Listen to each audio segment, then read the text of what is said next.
Okay, it is recording and we've got attendees coming in. Welcome everybody. Thank you for joining us today. We'll start in just a few minutes here as people join our webinar.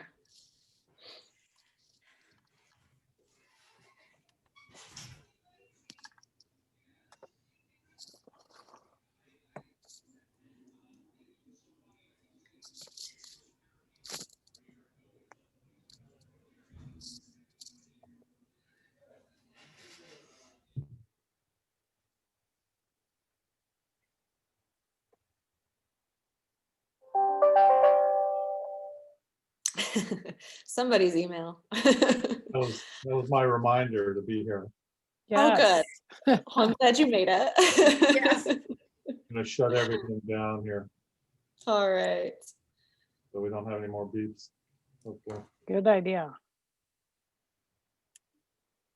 Okay. All right. Well, I have a feeling we're going to have people continue to join here for a few minutes, but what I'll do is I'll go ahead and start our introductions so we can save the most time for Dr. Dye to present. And I'm Janelle Best, president of the Howell Area Chamber of Commerce. Thank you all for joining us today for our economic forecast with Dr. Robert Dye. I also have with me Pam with the Greater Brighton Area Chamber of Commerce. Pam, did you want to introduce yourself? Sure, I'm Pam with the Greater Brighton Area Chamber of Commerce, and I'm excited to be here today and to represent the chamber here to hear this forecast, which should be very interesting considering the times that we are in. So this is probably going to be one of the most interesting forecasts. So Dr. Dye, we're excited to have you here. Thanks for being here, and thank you everybody who's tuned in today. Awesome. Thanks so much, Pam. And we also have joining us Katie with the Heartland Area Chamber of Commerce. Katie, did you want to introduce yourself? Sure. Hello, everyone. I'm Katie Chuba from the Heartland Area Chamber of Commerce. Thanks for joining us today. I agree with Pam. Very excited to hear Dr. Dye's forecast. And it's really, I just want to say kudos to the Alliance, the Livingston County Chamber Alliance, for coming together to unite for the betterment of the county and our area businesses. So these webinars are just a small example of some of the things that hopefully we'll be doing together to help everyone. And like Pam said, these crazy, I call them crazy times. So Crazy times. yeah, crazy times. So, but thank you. And thanks for joining us today, everyone. Awesome. Thanks so much, Katie. And yes, I do want to thank the Alliance for pulling together. This has been just a wonderful collaboration, and one of the golden opportunities, or one of the nice things that has come out of this crazy time, as Katie says. I also want to give a huge shout out to Comerica Bank for organizing and setting this up and coordinating with us and taking the time today for these presentations. So thank you, Dr. Dye, for being here. I'll give a brief introduction. Many from the Howell Chamber recognize Dr. Robert Dye from our other presentations. I believe this is, we were talking about this just before everybody jumped on the call. This is probably 8 or 9 years of Dr. Robert Dye presenting with us and sharing his economic forecast. So we are very much looking forward to what he has to say. He is the Senior Vice President and Chief Economist of Comerica Bank.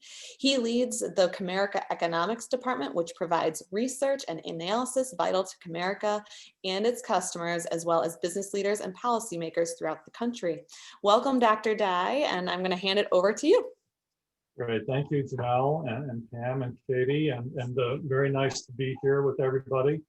I guess one of the advantages of doing this virtually for all the men in the audience, I'm assuming that no one's in a necktie today, including myself, so at least we get a break on that. Hopefully I'll be able to be back in person here as time goes on. But the other thing I do want to say is that these are politically charged times, and we've had lots of historic events here. And I just want to be clear to everybody that my goal as an economist is not to take sides in any kind of political debate, but just look at the facts and figures. And as I often joke, you know, my goal is to make sure that all the Republicans in the room think I'm a Democrat, and all the Democrats in the room think I'm a Republican. And if everybody hates me by the end of the talk, then I've done my job. So with that said, let's go ahead and get into it. Couple of just noteworthy items. This is going to be a very different administration for Washington, for Michigan, for the country as a whole. Just today, we've got a couple reports here that incoming Secretary of Treasury Yellen, her confirmation hearing is undergoing right now. President-elect Biden has said that he wants to cancel the Keystone XL pipeline project. So that is a very different policy from the outgoing Trump administration. And also the incoming Biden administration has also talked about immigration reform. And that is also a big change. So just two little items there to show you that this is going to be a big change over the next few weeks and months. And in terms of the economy, one of the big things we're going to see is both President-elect Biden and incoming Senate Majority Leader Schumer have both said they want additional fiscal stimulus. And we have, as you know, we have had the $900 billion package approved at the end of last year. None of that will show up in the fourth quarter numbers. It will show up in the first quarter 2021 numbers because those checks didn't get out in the mail until early January. But I am expecting more. And this is a major part of the economic forecast, as I'll get to here in a couple minutes. And so what I like to do now is I'll just start sharing my screen with the slide deck here. And if I could just get someone to let me know that you can see the slides. Janelle, can you see the slides? Great, thank you very much. So the title of the talk, Policies and Pathogens of the US and Michigan Economies in a Time of Coronavirus. So a nod to Gabriel Garcia Marquez, Love in the Time of Cholera. If you haven't read that novel, it's a great novel. So usually I will change the title of my talk about every 4, 5, 6 weeks through the year. I've kept this title since March, and it's just amazing how that's sort of a testament to how big and important and world-changing the coronavirus pandemic has been. Of course, we haven't seen a pandemic of this scale globally since the early part of the 20th century. And I think it's fair to say that for the rest of all of our lives, we will see the imprint of the pandemic, even though I hope to, that we get out from under the thumb of this thing here fairly soon. We'll see the imprint of this for the rest of our lives. It has caused a recession in the US and almost, I should say, all 50 states and many parts of the global economy.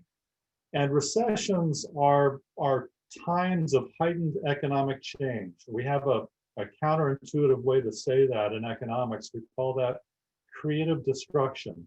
And now more than any other time in my career as an economist, we just see everywhere we look, we see both the destruction of the coronavirus in terms of its economic impact and social and personal impact. And I know I'm talking to people here in the audience who've been directly impacted by this, and certainly my sympathies go out to you all. But we've also seen huge economic impact from this. And we've also seen lots of innovation. Just the fact that we're doing this over Zoom today, the impact of social technology really getting jump started here, and we're seeing that in so many different ways. So the first slide here, this is just an example of how we're seeing new things in economics, and this is the Mobility and Engagement Index. It's put together by the Federal Reserve Bank of Dallas, and it's a way to measure people moving around the country. And the reason why I like this index is it's very high frequency. It's done on a weekly basis, and we already have data through early January. And we know intuitively, and in fact, that mobility equals economic activity in many ways. I mean, we can't do everything virtually. We still have to get around and do things. And when the things start to normalize with respect to the pandemic, I expect we'll be getting around more. So this index takes anonymized cell phone data. Now, no one is tracking you personally. We don't know where Janelle's been and how many times she's been to the grocery store, but it's anonymized. So we're all in this together. And it's broken down into 7 sub-indexes. How many times do you leave your home? How far are you going? Are you going to work? And so on, and then all blended back together in this headline index. And what it shows is this lazy V or partial V-shaped pattern that we see in so much economic data right now. And that then we see in January and February, that's the baseline level that was before the pandemic. We go into the lockdowns in March and in April and see the huge drop in mobility. And that coincides with the huge drop in economic activity that we saw in the second quarter. And then when we get into the through the second quarter into the third quarter, we see the reopenings June, July into August, and that partial incomplete rebound in activity, both for Michigan and the US, and stabilizing through summer and into early fall. And then unfortunately, with the fall resurgence or surge of coronavirus and then the tightening social mitigation policies in Michigan and other economically important and big states like California and New York, we see mobility starting to tail off again. And that's just a nice, from my point of view, a nice confirmation of what we see in economic data, because like I said, this comes out on weekly frequency with just a week or two lag. So economic data comes out delayed a month, a quarter, even a year at a time. So this is a nice up-to-date measure. And if you're interested in this, you can go to the Federal Reserve Bank of Dallas, their website, and they have it for the US, for all 50 states, and for all metro areas in the US as well. So again, just a confirmation of what we all know, that social mitigation policy, designed to combat the coronavirus itself, has definitely had a huge impact on mobility and the economy. So when I make a forecast, and I update our US forecast every month, the kickoff for that is the monthly employment numbers that come out the first Friday of the month. And we update our Michigan and all our state forecasts on a quarterly basis. And we do that in the middle month of every quarter. So we'll be doing we did our last Michigan state forecast in November. We'll do our next one here in February coming up. So I have to make a lot of assumptions. And we have economic machinery. We have lots of things on spreadsheets and computer models to help guide us. And most of the time, these are fairly straightforward assumptions that sort of plug into our models.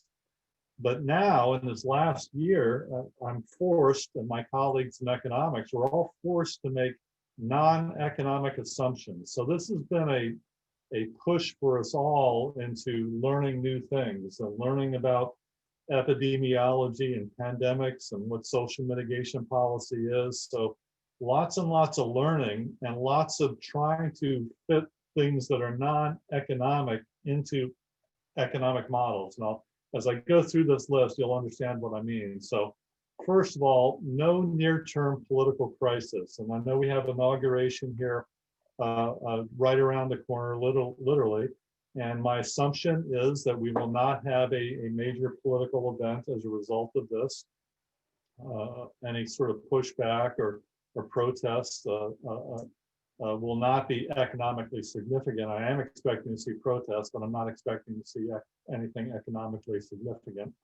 I'm also not expecting any national scale lockdowns due to COVID-19. The Biden administration has been clear that they do not want to do a national level program in terms of restrictions of plant operations or mobility or anything like that. We certainly will see ongoing state and local efforts, and that will continue according to state and city conditions, but not a national level lockdown. I'm also assuming, and it's almost taken as gospel at this point, but as an economist, I have to make an explicit assumption here that the vaccines and distribution systems work. And these are unproven, and we certainly hope they do work. but they're not proven yet. And so another way to say that is there's a little bit of tail risk out there, a little bit of risk that we want to account for. That we know the vaccines have been tested under laboratory conditions with great efficacy, but we also know that the distribution has been less than perfect so far, and hopefully that gets ramped up. We know the uptake will be a little bit less than 100%, and we know there's going to be some issues here. So we simply have to get through the next few months here to really prove this whole system out. And even if we do have a distribution system and a good uptake of the vaccine and good efficacy, I'm still not expecting normalcy with respect to coronavirus until the second half of 2021. And that could very well prove to be an optimistic assumption. And you know, I'm listening to the same people that you are. I listen to Dr. Fauci and other experts about this, and I have absolutely no expertise of my own with respect to this assumption, but I have to make an assumption because I have to fit that into the economic model in some way. I'm also assuming, number 5, additional fiscal stimulus. As I said, President-elect Biden, incoming House Majority Leader Schumer are on the same page. And just a few days ago, President-elect Biden outlined his goals in terms of additional fiscal stimulus, a very significant package, 1.9 trillion. We don't know if he'll get all of it. Probably, you know, there's going to be some give and take in the political process here. Maybe he doesn't get all 1.9 trillion by the time it works through the House and the Senate.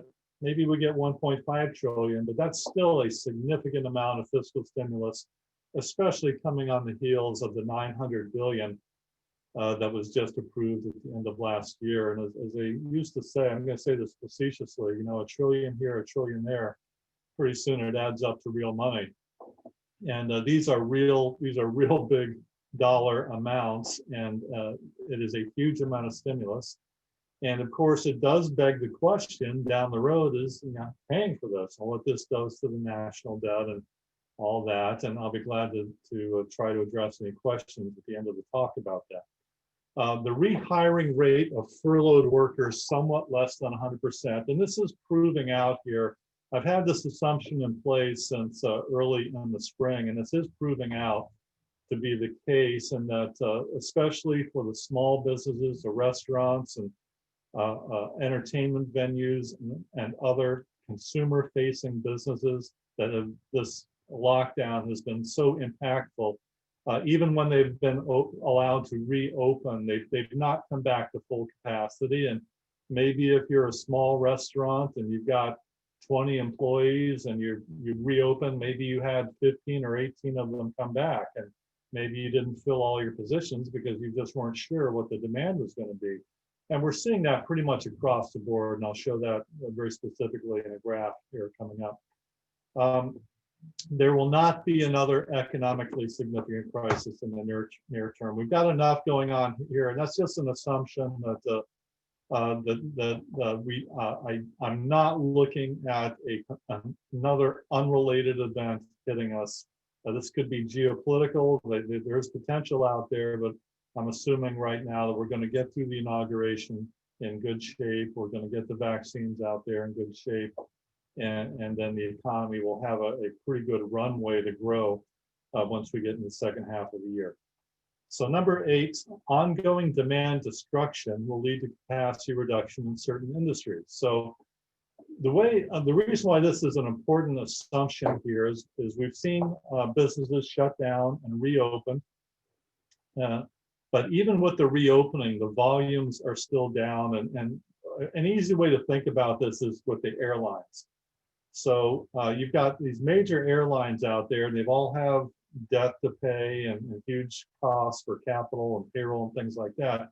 They are simply not designed to operate month after month after month at 20 or 30 or 40% capacity, just like a restaurant. If you were planning to open a restaurant, you put your pro formas together, your business plan, you're not planning to operate at 25% capacity for month after month after month.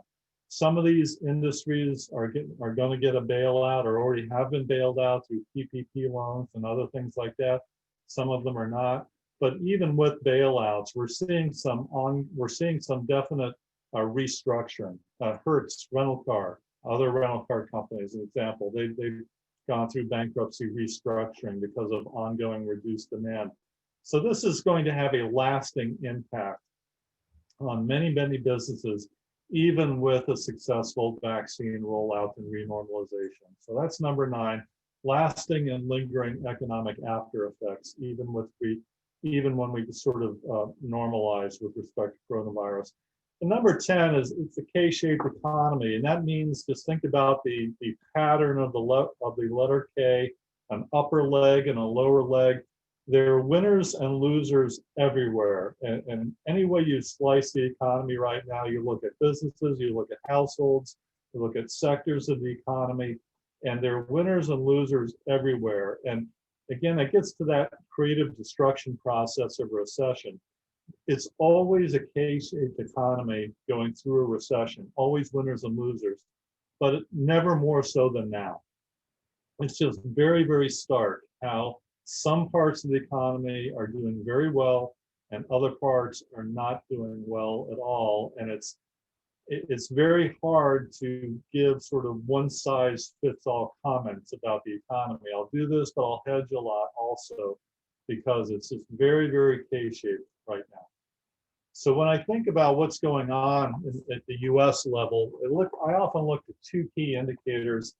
The ISM, which is the Institute for Supply Management, their ISM Services Index. Many of you may know that by their old name. They used to call it the ISM Non-Manufacturing Index. Now they call it the Services Index, same index, it just changed the name.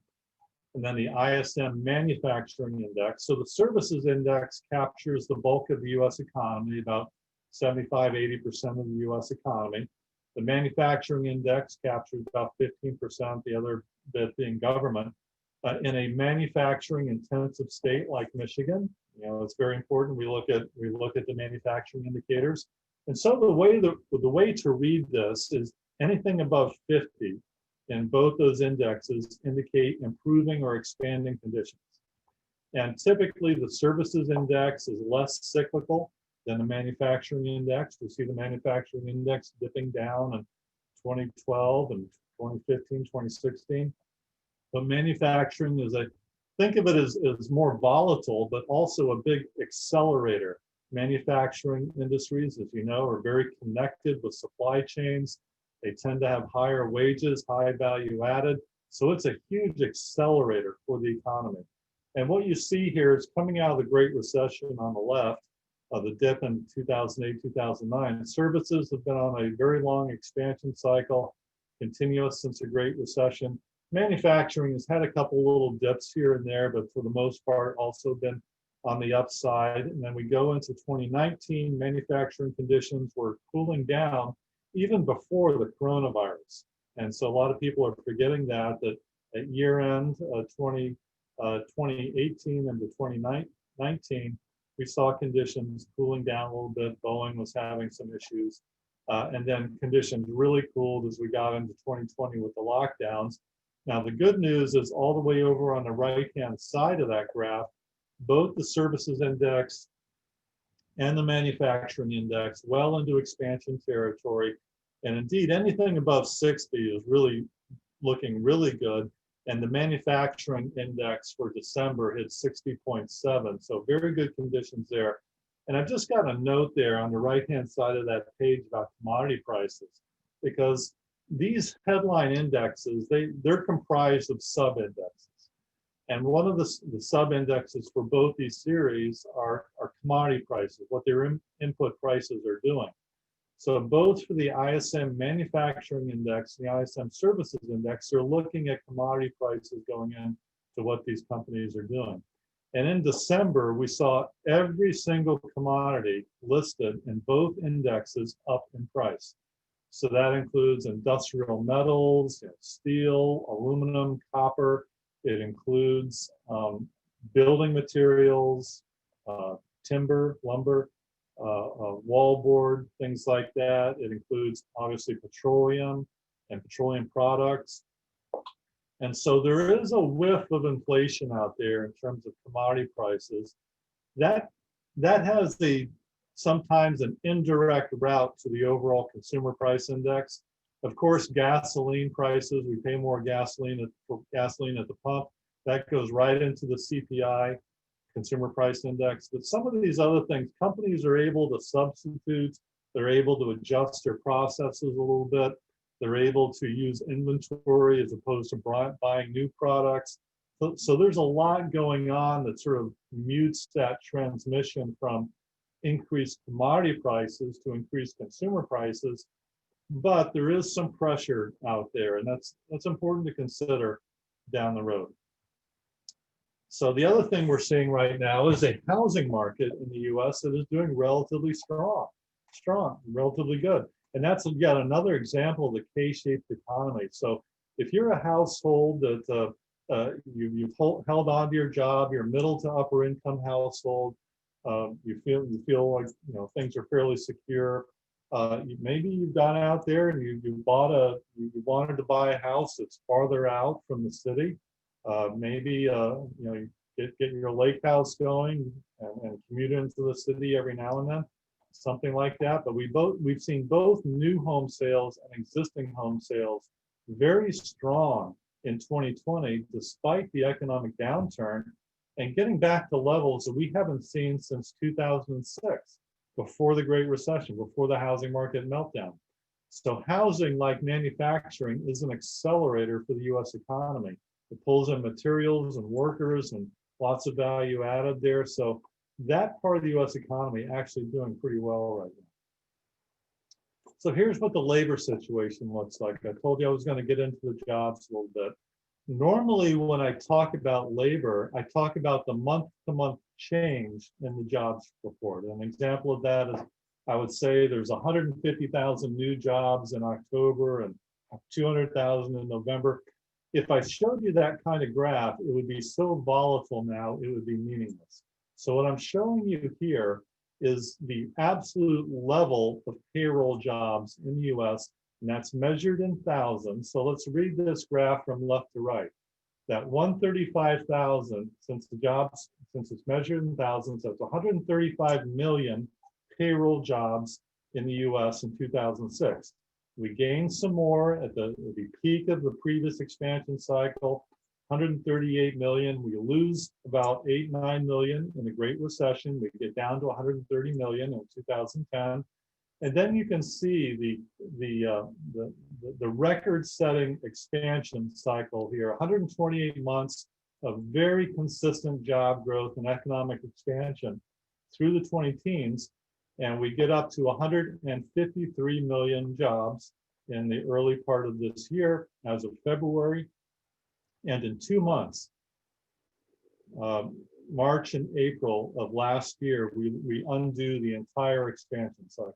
We get back down to 130 million jobs. The good news is we brought a lot of them back on, but not all of them. You can see that partial rebound, and that's what I was talking about earlier. We lost over 20 million jobs in the second quarter due to the lockdowns. We brought about 12-13 million of them back. But there's two things to say about that line on the right-hand side, is the rate of improvement is slowing down. So we definitely have got the sort of the easy pickings, the quick uptake, we've gotten that back, but as months have gone on, we're bringing fewer and fewer back. And the very right-hand side, that very last data point represents December, and you see the little hook down. So in December, we actually lost payroll jobs, 140,000 on a net basis in the December jobs report. So labor market conditions definitely stalling here in the winter. And just again, it shows you that so-called bifurcated economy or K-shaped economy. I just said that manufacturing conditions were really good, but overall labor conditions softened at year end. And here we see the same type of pattern. Remember that lazy V or impartial V-shaped pattern? Here's our 5 state indexes. And these indexes are designed to capture state level GDP.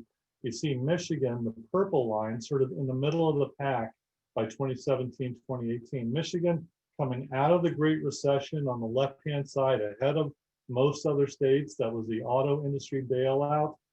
So a nice, strong Michigan economy coming out of the Great Recession. And then by the time we get into 2018 and 2019, the Michigan economy is already leveling out and maybe pulling back slightly. And the reason for that is we're already past peak auto demand. Auto sales had already peaked in 2017 at about 18 million unit pace. It started to come back a little bit into the 17s. We go into the lockdowns from last spring and a huge impact across the board. All 50 states would show a similar graph to this. And of course, the auto industry in Michigan, auto production, basically almost went to zero in April, essentially shut down for the entire month. And so here we see that purple line in the middle of the pack going into early 2020. And then we go through the shutdowns in 2020. In April, the purple line is at the bottom, that spike, that negative spike, the bottom inflection point here, representing the huge drag on the Michigan economy with the auto industry shutdown. And then the reopening, and now the purple line, the very last data point that we have through October, sort of back in the middle of the pack. So a pretty good, relatively good, I should say, rebound for Michigan, even though not coming back all the way. And in fact, we see no states coming back all the way through last fall. So here's the GDP forecast, gross domestic product. And on the left-hand side, you see the Great Recession, the dip into 2008, 2009, fairly steady expansion, record-setting expansion through the 20-teens. And then just the huge magnitude, the drop-off in economic activity in the second quarter, down at over a 30% rate in terms of GDP, and then the bounce back in the third quarter. And we simply have never seen amplitude like that in GDP data. It's just unprecedented, and quite frankly, our methods of analysis, our econometric models, our quantitative tools were simply not geared to incorporate this data that we're trying to sort of feed through the system. So the way to read this is the lighter lines are the forecast lines, and actually that should start. We've already had the huge upswing in the second quarter, and then excuse me, upswing in the third quarter, up to nearly a 35% rate, 33 and change. So for the end of last year, the fourth quarter of last year, I'm expecting to show a much more normal GDP that may be barely positive or even slightly negative, and then accelerating through the second half of this year. And that little blip on the right-hand side of the graph, that acceleration into 2021, if it weren't for the huge down cycle in the second and third quarter and the up cycle, that would look like a much bigger deal than it does. But just because of the scaling of the graph here, I just want to try to emphasize the point that through a moderate winter, through a renormalizing economy this winter, end of last year, early next year, or early this year, by the time we get into the second half of 2021, I am expecting improving conditions. We've got a huge amount of fiscal stimulus in the system. We'll have the vaccines out there, very low interest rates, a lot of pent-up demand gets spent out, and I can imagine that all of you think about what you want to do when you can travel again and take some time off and feel comfortable getting on an airplane or a cruise ship or something like that. Everyone's got a plan here, and that's all pent-up demand is going to get spent out once we get the vaccines behind us. So in terms of the unemployment rate, a similar picture.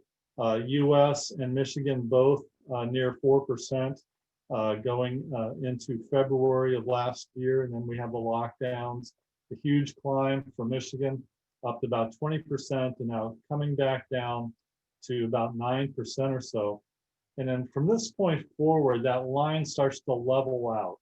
And so again, the huge improvement we've seen bringing the unemployment rate in Michigan down from 20% down to about 9% or so. that rate of improvement is going to slow down. That line starts to level out going forward, which leaves us, US, Michigan, and every other state, with a lingering high unemployment rate here for a couple of years. So here's the interest rate forecast. It's a very easy forecast to make over the next couple of years because the Federal Reserve, which controls the Fed funds rate, which is a very important short-term interest rate, has basically told us they're going to leave that near zero here over the next couple of years. We see a little bit of lift in the yield curve, 2-year Treasury bond tightening, 10-year Treasury bond tightening, 30-year fixed rate mortgage comes up a little bit. But suffice it to say, very low interest rate environment here for at least the next couple of years. But I'm going to go back to my statement about commodities. We see a little bit of inflationary pressure from commodities. And so there's a whiff of inflation out there. And in normal times, when inflation starts to warm up, the Federal Reserve will start to increase or raise the Fed funds rate, and that'll push interest rates up generally across the board. So we're not looking for that until maybe by the time we get into about 2023 or so. So for the next couple of years, very low interest rates, but the Federal Reserve is really going to keep an eye on inflation here over 2021 and certainly into 2022. And we possibly start to get some lift on those short-term interest rates once we get into 2023. All right, so that's the GDP, unemployment rate, and interest rate forecasts. And I like to say to audiences that I think the real value of any economic forecast is to say, here's where my guess is, and then here's where it's going to go wrong. The world is an extremely complex place.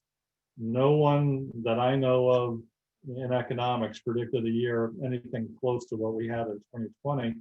So there's upside and downside to this. And I hope that by going through this, I'm encouraging you all to make your own economic forecast with a little bit of guidance here.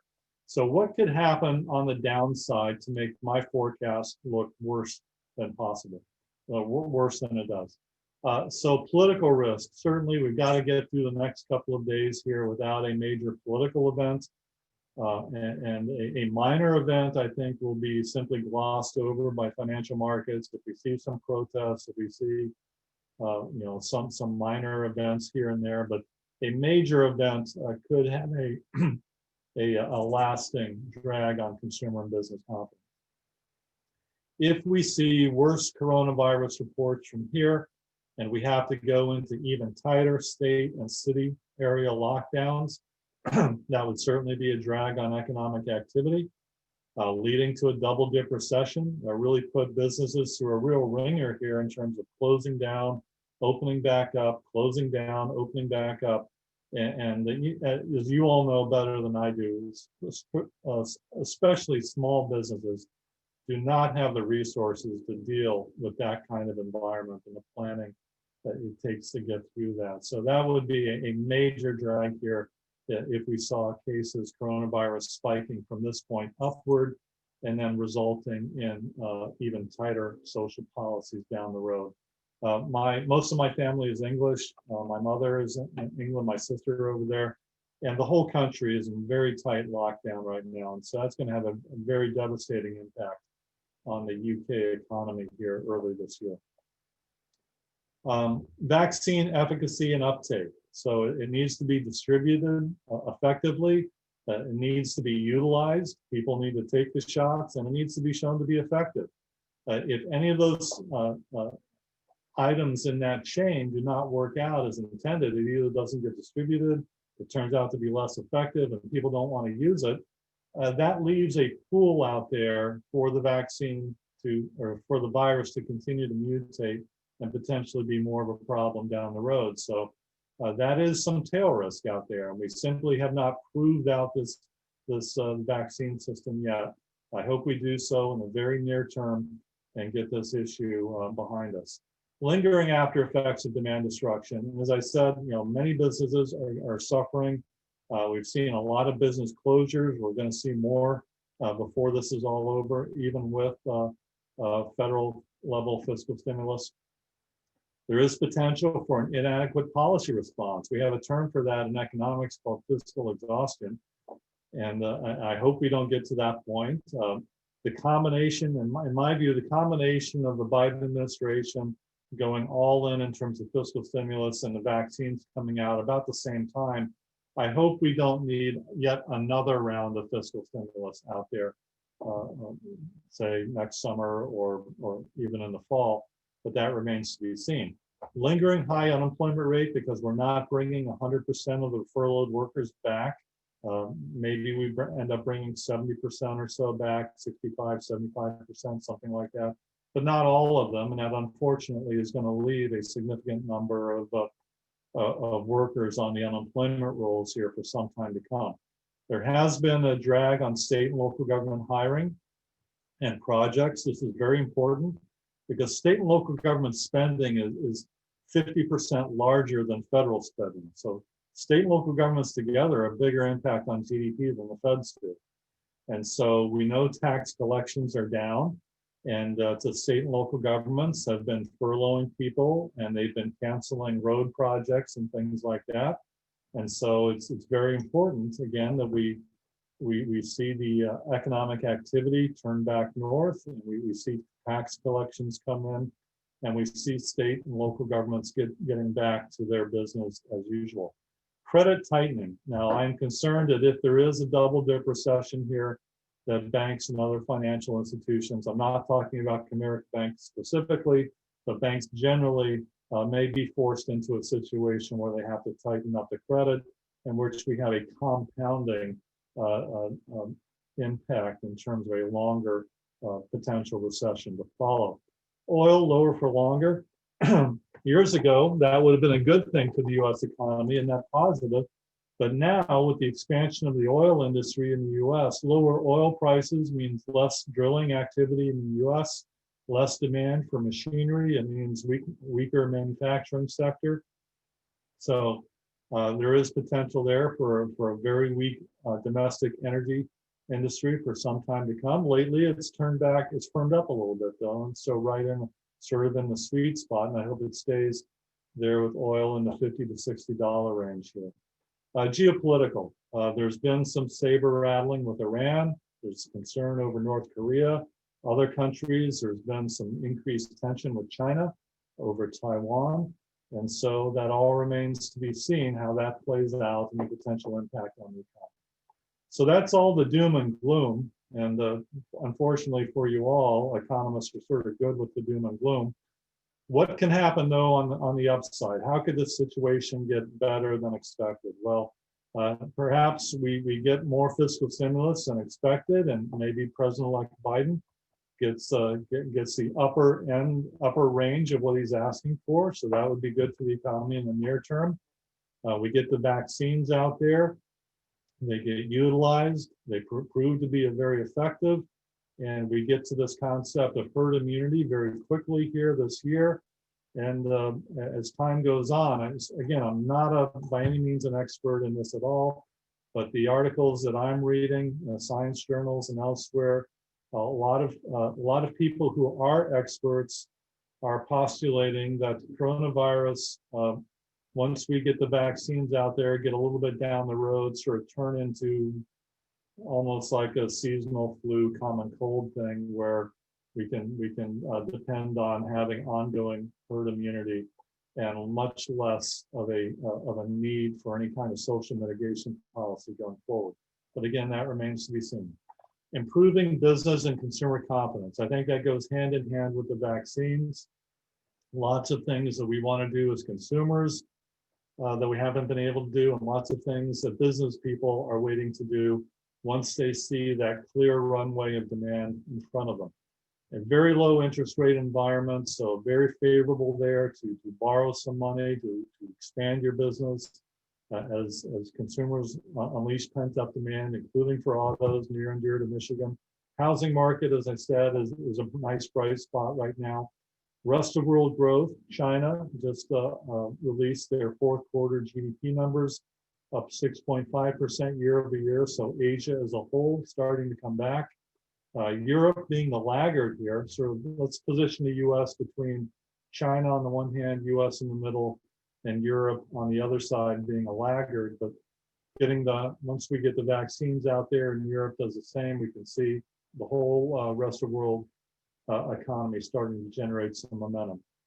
Supply chain reconfiguration. And this is a big deal here. This is sort of happening behind the scenes in manufacturing. And that we talked about globalization over the last decade or two, and many people have talked about deglobalization. I think that's not the right term to use. I would call it different globalization, as we can see a way forward here where the split, so-called split between the US and China remains, but we see supply chains basically reconfiguring maybe to a China-centric Asia supply chain and a US-Europe-centric supply chain. And so some reconfiguring here, strong manufacturing in the US and elsewhere, and we get some warming inflation down the road. So I'm going to put that the inflation side on the positive right now, really showing, saying that it really represents a warming up economy, at least in the near term. So I'm going to close on this slide here, just so that we're all aware that I'd be out of character to be too optimistic. So I'm going to buy some of this back and just want to be aware of the lingering after effects here, that even when we get this whole coronavirus deal behind us, there are going to be effects that we're going to talk about here for the rest of our careers, probably the rest of our lives. One is I'm located in Texas, and we have seen the fossil fuel industry reset. I've talked about oil prices firming, but just to $50. We're not talking about 90 or $100 barrel oil anytime soon, if ever again. And so there's a lot of fossil fuel companies out there that their assets are the minerals in the ground. And so those minerals are worth a whole lot less now. So the whole values of the companies have fallen significantly. And so a lot less capital going into these areas because of these lower valuations. Commercial real estate markets, they're going to be adjusting here for quite some time to ongoing changes in business, shopping, commuting patterns. Even with the vaccines behind us, Amazon is not going to give up all this business. That it's, before this whole thing started, I would go to Amazon and maybe get special things, but not everyday things. And now I do a lot of my everyday shopping online. And I think we're not going to revert back to 2019. We never go back in history, so we're not going to revert all the way back. And so businesses are going to have to adapt and to these changing conditions going forward. Probably decreased business and leisure travel going forward, even if we get the vaccine out there. I don't know about you, but I'm probably not going to be the first person on an airplane or on a cruise ship again. Maybe I'll be the second or third person, but I think there'll be some lagging effects here in terms of getting travel back.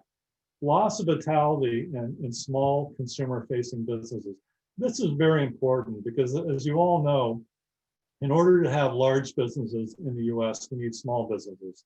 Your incubators, it's the entry point for entrepreneurs to get out there and become business owners.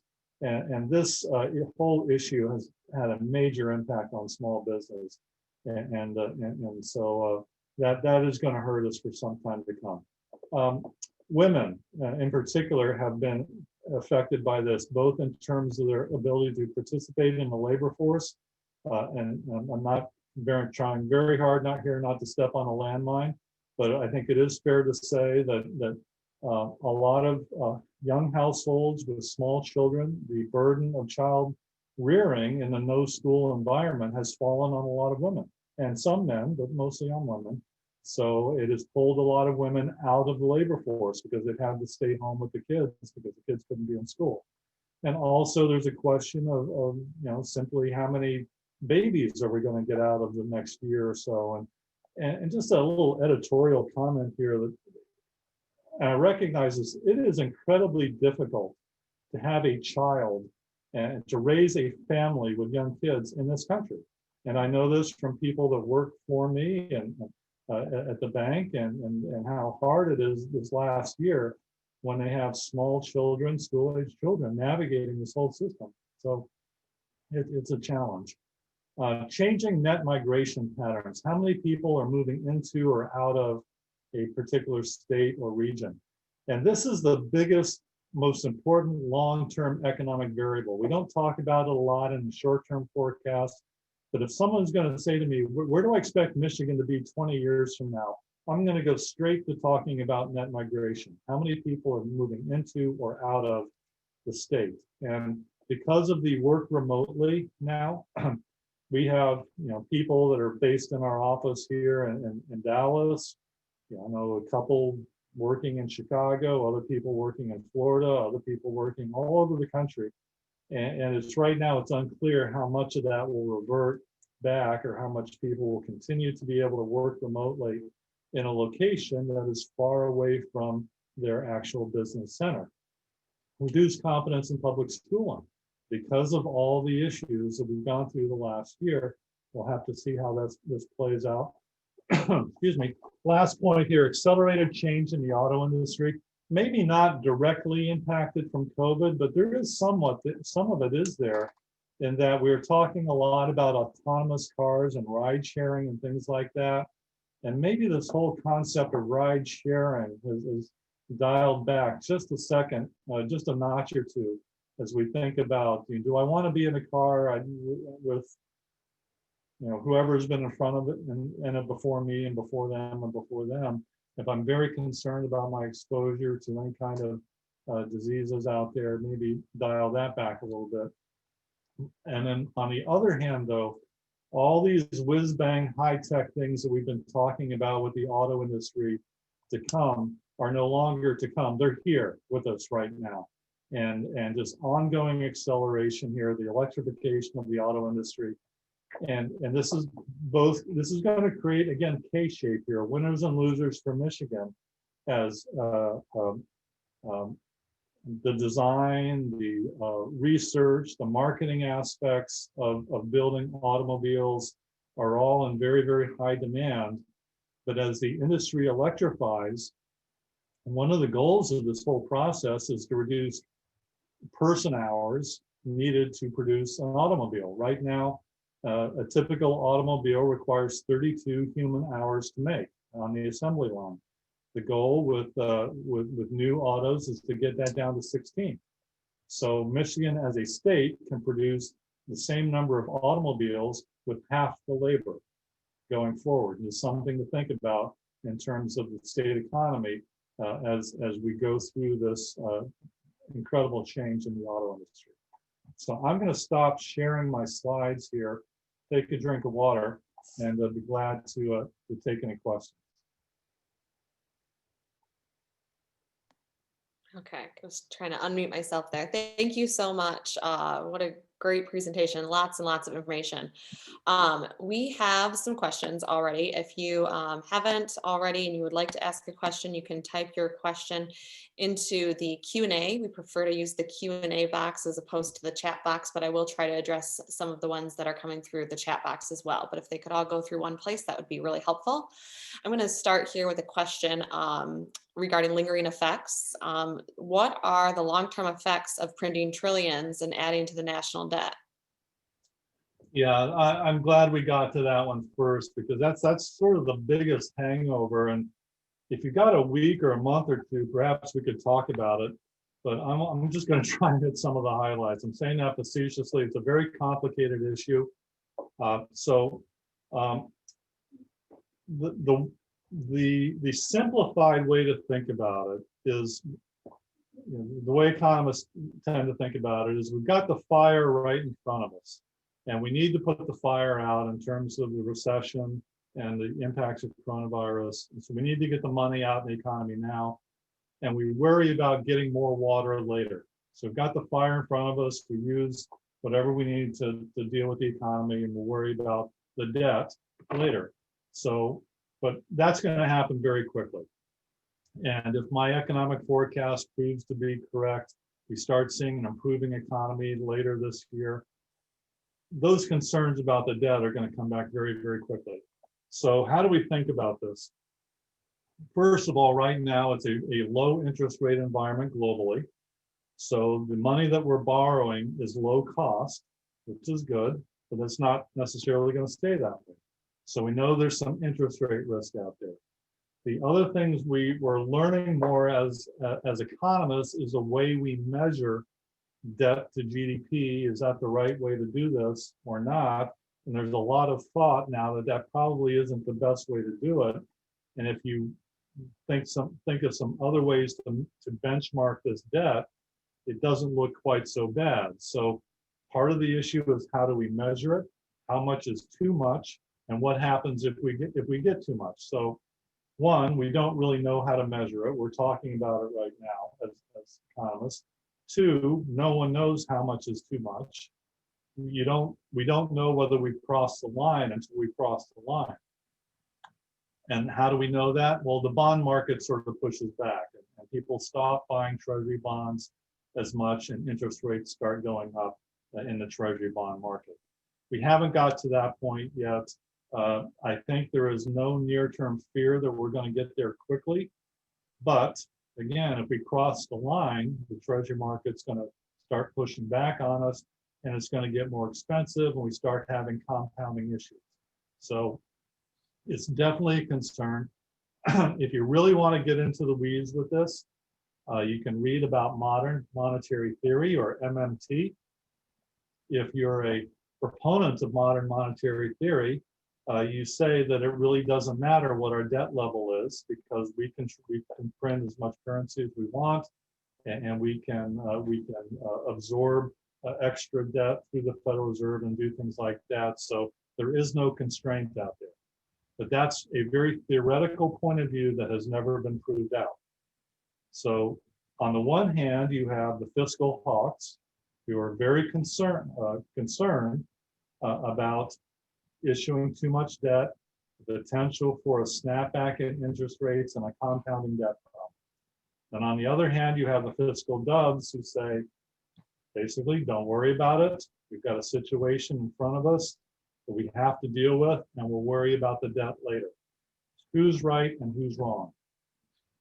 And the best I can do is I can say is there's elements of both. I agree with the aspect that we have to deal with the problem right in front of us right now. At the same time, we just can't go wild with the debt and just start handing out free money after free money after free money. Millions of people have been adversely impacted, put out of work for no fault of their own, and we have to help those households.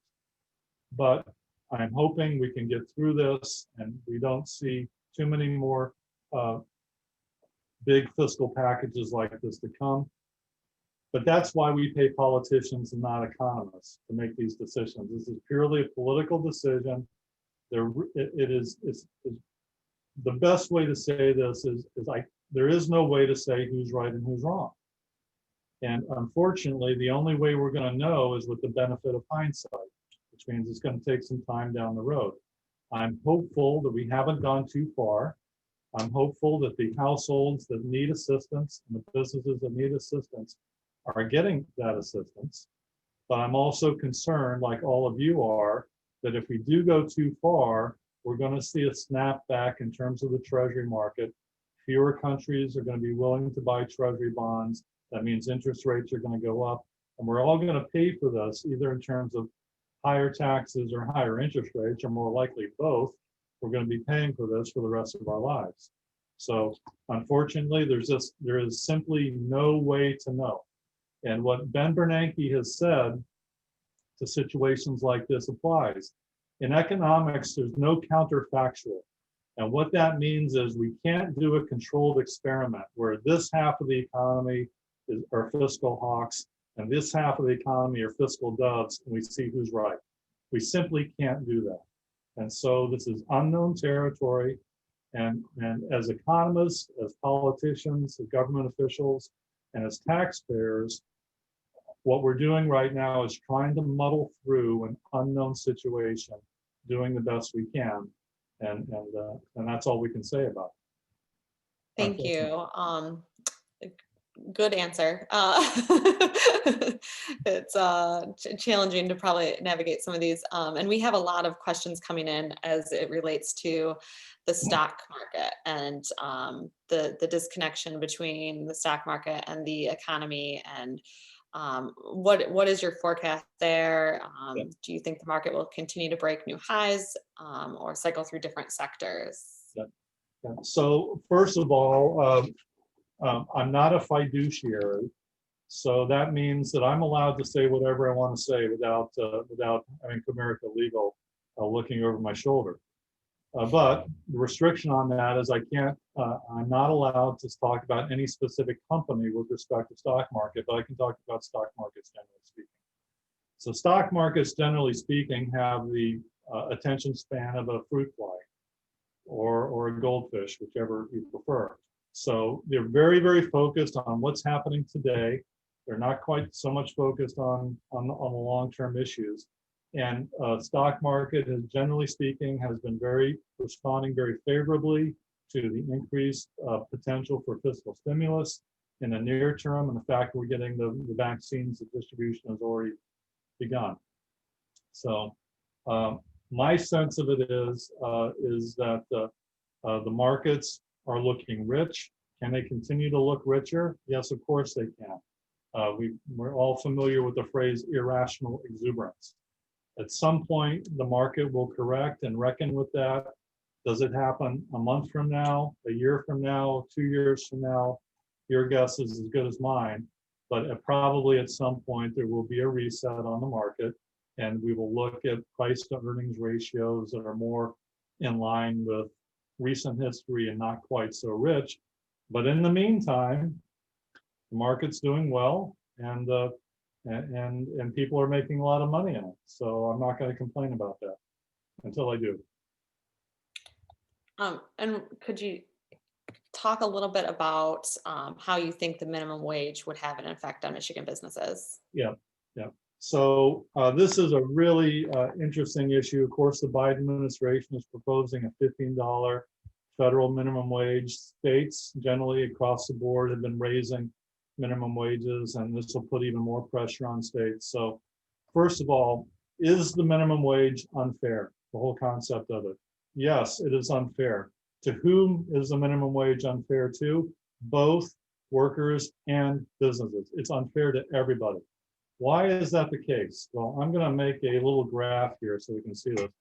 This is the minimum wage, and it stays at, let's pick a number here, stays at $5 for a number of years, and then it goes up to $7. It goes up in a step function, right? We see that with the minimum wage. It's stable and then up, and stable and up. And so when it's stable, it's unfair to workers. When it goes up by legislative fiat, it's unfair to businesses. So the current structure on the minimum wage is unfair to everybody. What could we do differently than this? Well, let's look at Social Security. Those of us who know about Social Security, collecting it maybe, you know that your Social Security goes up every year based on a cost of living increase, which is indexed to the Consumer Price Index. Why don't we do that with minimum wage and get the politics out of it? Make it predictable, let businesses know about how much it's going to increase, let workers know, so it's not unfair to workers and it's not unfair to business. It is a big step. It's a big pill for businesses to swallow when we see these step functions in the minimum wage. No two ways about that. And it discourages employment because small businesses in particular have less room, and they might have to cut back a little bit because their labor bill is going up. Why don't we just index the thing and forget it like we do with Social Security? So that's my political soapbox. Okay. Thank you so much. We are at 1:03 right now. Do you have, I don't know where you're at with time. We do have a few more questions. I can go maybe another 5 or 10 minutes. Yeah. Okay. Somebody asked, the K shape that you refer to are the results of a V-shaped economic recovery. Many graphs we see are V-shaped related to economy recovery. Okay, so I talked about that lazy V pattern with the mobility. It would go down hard, partial bounce back. So I've never liked that V-shaped descriptor for this recession because it simply isn't true. You can't stop and start an economy on a dime like that without lingering consequences. So I would say it's a much more complex pattern here. The K shape and the V shape really refer to two different things. The V shape refers to the flow of economic activity. The K shape simply refers to the fact that there are winners and losers across the board. That some people are doing well, they're on the upper leg, upper income households, there's no doubt about it, have done well through the expansion or through the recession. We've seen the stock market, people are invested in the stock market are doing very well. Housing market's doing very well. But the people who are working 2 or 3 part-time jobs, living paycheck to paycheck, trying to scrape enough to make ends meet, those people are not doing well at all. And so it's been a huge divergence there between the winners and losers. And even in businesses, some businesses, Zoom technology, they've done very well. Airlines, cruise ships, hotels have not done very well. So that K shape simply refers to that big bifurcation in winners and losers that we see across the board. Okay, we'll probably do one more here if that's good for everybody. And then I have a couple of ones that we didn't get to that I can always send to Dr. Dye if he has an opportunity to just kind of do a quick short answer. But somebody had asked if you could give your best and worst outlook potentially for the performing sectors this year for emerging markets, US and international. Well, the best outlook is everyone gets vaccine out there, not just the US, but internationally. And just like in the US, there's been issues internationally. Every country is having problems. So we get it out there, it's utilized, it's very effective, and we can forget about coronavirus. And we see very low interest rates globally. We see warming up commodity markets. We see a lot of pent-up demand. We get out there and do things, and businesses feel very confident. And we have a roaring economy. So a lot of people, I don't want to push this analogy too much, but a lot of people have talked about the roaring 20s after the flu pandemics of the early 20th century. Maybe we get into that situation where people just feel like spending a lot of money, and there's a lot of money in the system and all that. So that would be the great thing. The not so great thing, we stumble with vaccine distribution. People don't want to take it. It turns out not to be less effective. It leads to the current surge in coronavirus gets worse. States have to tighten up even more, and we go into severe back-to-back recessions. And if we do that, I'm very concerned that if businesses go through this again, this kind of national level lockdown again, we're going to put a lot of people out of work permanently, and we're going to have a lot of businesses that are going to be very reluctant to staff up again because they don't want to keep hiring and firing and hiring and letting go. And so there's a real risk to that. So that, in my view, the biggest upside and the biggest downside risks right now with the economy relate squarely to coronavirus. And so it's going to be very, very important over the next couple of weeks to see how the vaccine distribution system goes, and if we can start to get a whole lot more people vaccinated, and to see the case count for the coronavirus diminish with that vaccine distribution. Awesome. Thank you so much, Dr. I think that will conclude our questions today. We really, really, really appreciate you tuning in and giving your presentation today. And we look forward to hopefully having you again next year, and we'll see where we're at at that point. But yeah, it's crazy times, and we appreciate the forecast. I can't even imagine trying to forecast anything right now. So, yeah, thank you so much. Wonderful. Thank you all. And there will be a copy of the recording as well. So we'll get this out to everybody as well. So thanks, Katie. Thanks, Pam. And everybody have a great rest of the week. You too. Thank you.